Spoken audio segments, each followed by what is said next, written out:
what is the first obstacle to good listening? And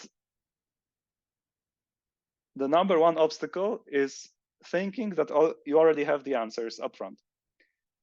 It's very hard to learn something new, to extract some useful information, if you don't open yourself up to it. And there is this famous story that maybe you've heard about before, that a long time ago, a great general visited a famous Zen master, and he told me, "Teach me about Zen."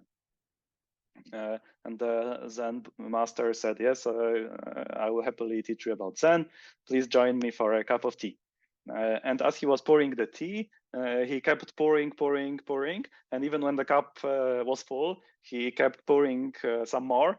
And the tea was like spilling from the cup all over the table and spilling on the general. And the general was like, "What are you doing? Can't you see the cup is full?" And the Zen master like nodded and said, "Yes, I see, and you maybe you also see that you cannot learn anything more if your cup is already full. So please forget about everything you know as a general, and then you can come to me, and I will teach you about Zen. But as long as you have your head is full of your own ideas, I cannot teach you."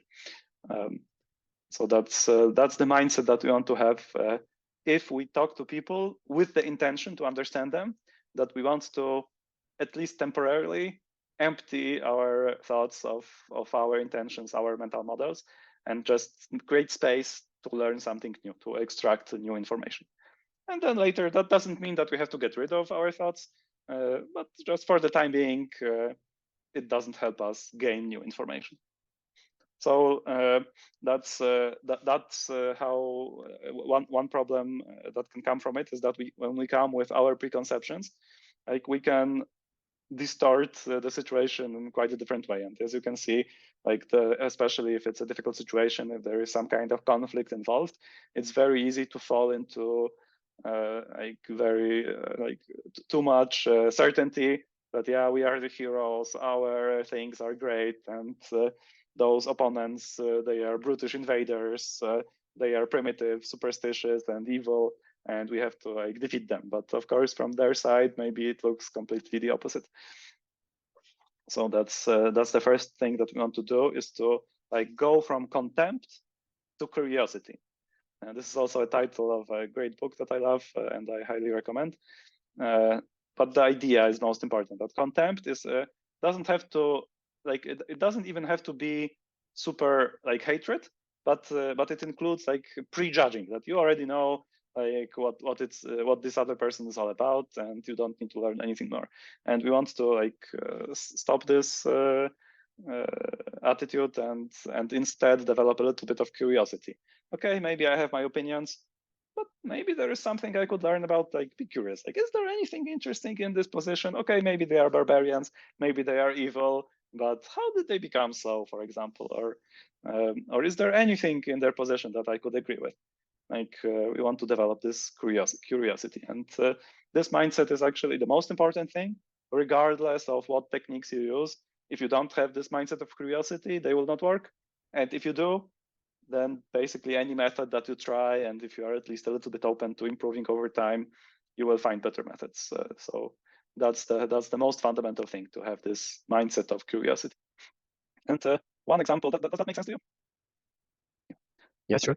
Sure. So one example is that very often when we talk to people, and if it's a difficult, like high-stakes conversation, then very often, at least I had this reaction, and I still do, but I try to fight it, that someone says something, and I have this immediate reaction that, oh, this doesn't make sense, right? Oh, there's this mistake. Like, can't you see this clear logical mistake? Like, why are you talking such bullshit? So this doesn't make any sense. But if you keep in mind the goals that we have for understanding people, extracting additional information, and building a relationship, then this reaction is just not helpful. It's not effective. So the trick that we want to use if we find ourselves in this situation is to like have this mindset of curiosity, like a scientist mindset, that okay, maybe we notice a situation that doesn't make sense, but let's be like scientifically precise about it. Like, we don't really know. What we do know is that I don't see how this makes sense. And this is like just a formal translation. It means exactly the same thing. But it's more accurate to say, wouldn't you agree that this doesn't make sense? you can't know for sure. You can know for sure that you don't see how this makes sense for now. So this is easy to do regardless of what your belief is about the thing. And then if you make this like little twist, like you take a screwdriver and you just pry this belief a little bit, and you create a little bit of space where potentially you can choose to add the next step, which is, okay, I don't see how it makes sense. So how might it make sense? Like what part of it might make sense? Or what might lead someone to believe such a thing? Or under what circumstances? And such questions. So this is how we want to approach this curiosity in a practical way. That if we have this reaction that we reject what someone is saying, and first we want to try like soften our approach a little bit and open ourselves up to learn more by this translation. This doesn't make any sense into I don't see any sense in it, and then looking, oh, if I don't see it, so what could I see if I look a little closer? So that's the mindset. So in general, like as intellectuals, we tend to avoid things that don't make sense and just reject outright. But actually, we want to be like scientists who look for things that don't make sense, because this is like maybe things that are not explained by our current theory, and we want to create a new theory, like maybe quantum mechanics or something that explains the reality in a better way. Like we have classical mechanics, and then Einstein and others noticed, oh, there are something that don't quite fit with the traditional theory. So how might like that don't make sense under the typical beliefs? So is there a more accurate view of the world that would explain it or not? So we want to actually seek out those things, because this is the source of the best learning. Oftentimes, not always. Sometimes it just really doesn't make sense, and there's no point in exploring bullshit that people generate. But we want to at least try.